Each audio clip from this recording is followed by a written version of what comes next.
नमस्कार दोस्तों। कैसे हैं आप लोग। उम्मीद करता हूं जबरदस्त जिंदाबाद होगे और मस्त तंदुरुस्त होगे। तो एसएससी जीडी की फॉर्म आ चुकी है और लगभग लगभग आपका फरवरी से अप्रैल के बीच में एग्जाम होने वाला है। तो इसी के बारे में डिस्कस करने वाले हैं हम इस वीडियो में कि आपका कितने फॉर्म जो है फिलअप होने के चांसेस बनते हैं, क्या कट ऑफ रहने का चांस बनता है, कैसे आप तैयारी करेंगे। तो अगर हम मान के चले कि फरवरी में ही अगर एग्जाम हो जाए तो कैसे हम अच्छा स्कोर कर पाएंगे, ये सारी चीजें इस वीडियो में हम बात करने वाले हैं। पैटर्न जो है चेंज होगा या नहीं होगा, क्योंकि बहुत सारे जगह पे ऐसे देखे गए हैं कि पैटर्न का इतना हुआ बना दिया गया है कि बच्चे सही ढंग से तैयारी ही नहीं कर पा रहे हैं। नया क्वेश्चन है नहीं, क्योंकि जो पैटर्न चेंज का हल्ला किया गया है वह उस तरह से नए क्वेश्चन अवेलेबल नहीं है। और पुराने क्वेश्चन भाई वो लोग बोल रहे हैं कि बनाने से फायदा नहीं है, तो फिर तैयारी कहां से करें। तो इस वीडियो में सारा चीज हम क्लियर करने वाले हैं, एक एक करके वीडियो में बने रहिएगा आखिरी तक। अगर चैनल पे नए हैं तो आपका चैनल का जो प्यार और सपोर्ट मिलते आ रहा है वो उम्मीद रहेगा कि आप जरूर देंगे। बाकी ये चैनल जो है आपका मैथ का वन स्टॉप सॉल्यूशन बन के रहेगा। जैसा कि आप जानते हैं कि अगर आप मैथ फ्री में यूट्यूब पे पढ़ना चाहते हैं तो इस पे सारी प्लेलिस्ट आपके अवेलेबल मिलेगी।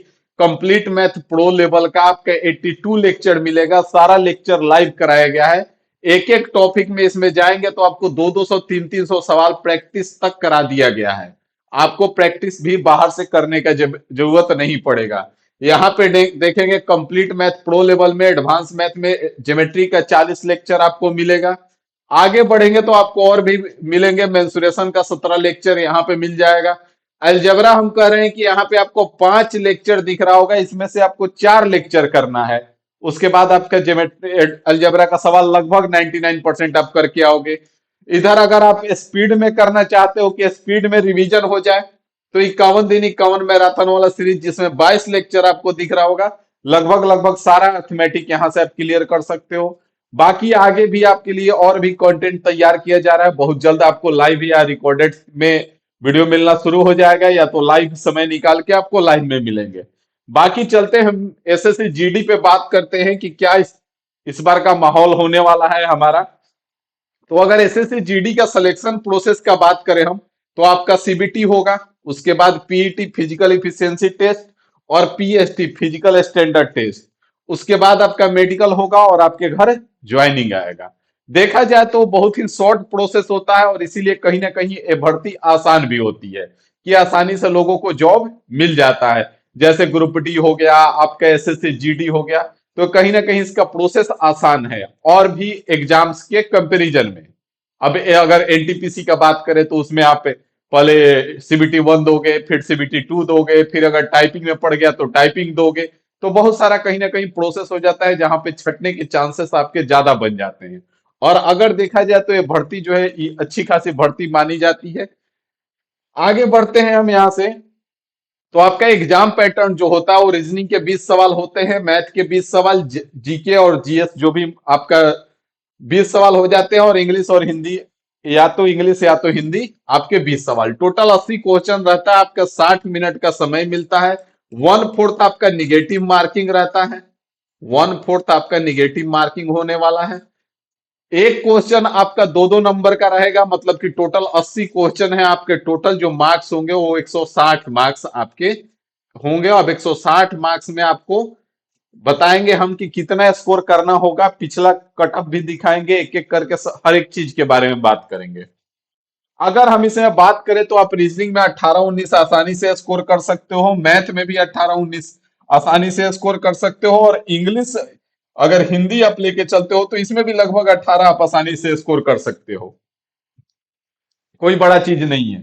एक एक करके बात करेंगे कि अभी आपको क्या पढ़ना चाहिए। आगे अगर हम भर्ती का बात करें तो 2018 में जो फॉर्म भरे गए थे वो टोटल 52 लाख फॉर्म भरे गए थे लगभग में। आपका जो सीट था वो 60,000 लगभग सीट था। अगर 2021 में बात करें तो 71 लाख फॉर्म भरे गए थे और सीट आपका मात्र 25,271 था, लगभग इस बार से भी कम। 2023 में बात करें तो 54 लाख के आसपास आपका फॉर्म भरा गया था, 50,000 के आसपास सीट था। 24 में बात करें तो आपका 46,000 सीट था और 47 लाख फॉर्म भरा गया था। 25 में बात करें तो 52 लाख फॉर्म भरा गया था, 53,000 सीट था। अब इस बार 26 में बात करें तो 25,487 है, और अप्रोक्स आप मान के चल सकते हैं कि लगभग लगभग आपका 50 लाख फॉर्म तो भरे ही जाएंगे, इसमें कोई दो राय नहीं है। ये जो भर्ती है ये आपको देखी जाती है कब, अभी असेसमेंट के अकॉर्डिंग। बाकी फाइनल होते होते चांस रहता है कि भर्ती बढ़ जाएगा, सीट जो है बढ़ेगा, और इसमें भी चांस बनता है कि लगभग लगभग आपका 50,000 के आसपास सीट हो जाएगा, चांस है।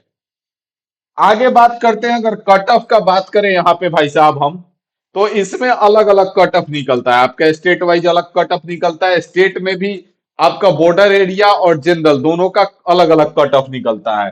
अगर 2024 का बात करें तो यूपी में जनरल का 139 और बॉर्डर का 108 गया था, जबकि वही 2025 में आपका जनरल का 122 और बॉर्डर का 94 गया था। बिहार में अगर हम बात कर ले तो आपका जनरल का 125 और बॉर्डर का 122 दो गया हुआ था। अगर यहाँ पे बात करें हम बिहार का 2025 का, तो 116 आपका जनरल का कट ऑफ गया हुआ था, और 91 आपका बॉर्डर एरिया का गया हुआ था। इसी प्रकार से आप यहाँ हरियाणा का देख सकते हैं, दोनों बार 121 पॉइंट समथिंग रहा है। राजस्थान का बात करें तो 138 आपका नॉर्मल और 119 आपका बॉर्डर एरिया। 25 में बात करें तो 125 आपका नॉर्मल और 102 आपका बॉर्डर एरिया। इस तरह से लगभग लगभग आप कंक्लूजन मिला के देखेंगे तो 120 प्लस लगभग में आपका हर जगह कट ऑफ जा रहा है, 2025 में भी, 2024 में भी वही लगभग में आपका कट ऑफ मान के चला जाए। आगे बढ़ेंगे तो अगर 26 का बात करें तो 26 का जो टारगेट स्कोर होना चाहिए वो आपका लगभग लगभग 130 के आसपास आपको लेके चलना होगा। अगर सीट बढ़ जाती है, 50,000 सीट हो जाती है, तो मान के चलिए कि आप 120 प्लस पे भी सेफ रहेंगे। अन्यथा आपको 130 स्कोर करना पड़ेगा, इसमें कोई डाउट नहीं है।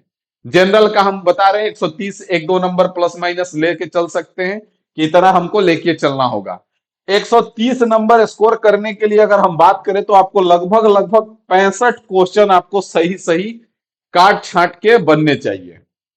ऐसा नहीं कि हम 80 के 80 बना के आए और उसमें से 62 सही कर लिया, 18 गलती कर दिए, तो आप 60 से भी नीचे आ जाओगे।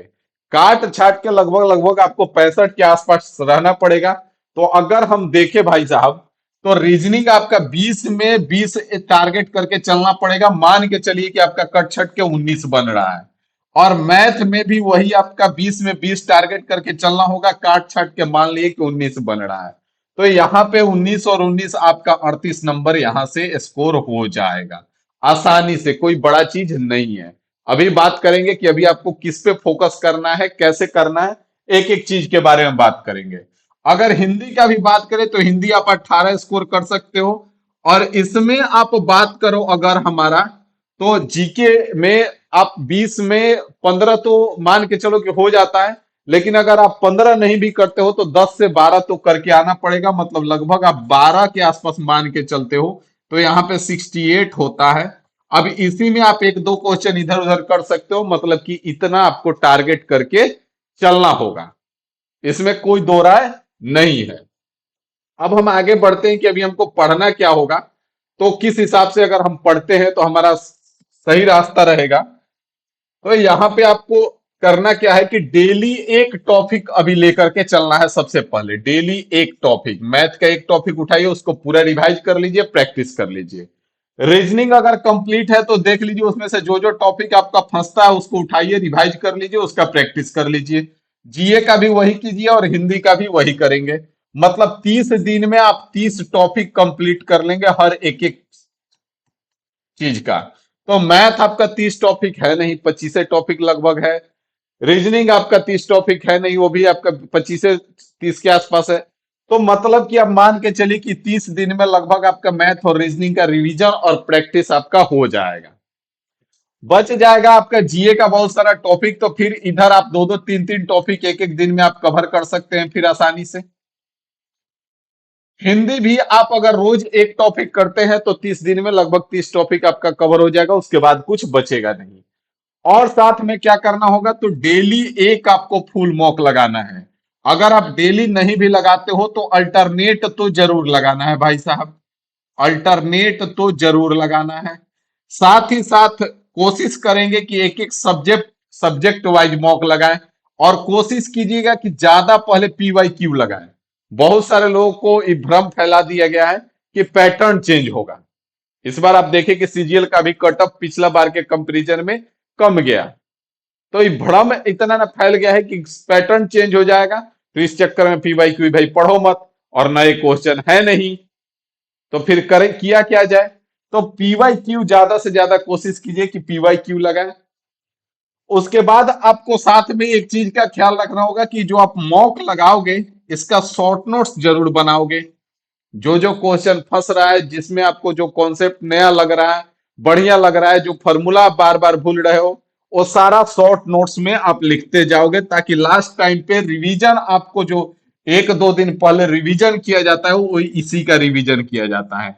ईमानदारी से कमेंट करके बताना कि अभी तक अगर लास्ट 2 दिन में पूछा जाए कि लास्ट 2 दिन में तुमको क्या पढ़ना है, तो आपको नहीं पता होता है कि लास्ट 2 दिन में हम क्या पढ़े, क्योंकि आपके पास शॉर्ट नोट्स नहीं होता है। तो आपको शॉर्ट नोट्स जरूर बना लेना है, पूरी तरह से फोकस करके चलना है प्रीवियस ईयर क्वेश्चन पे।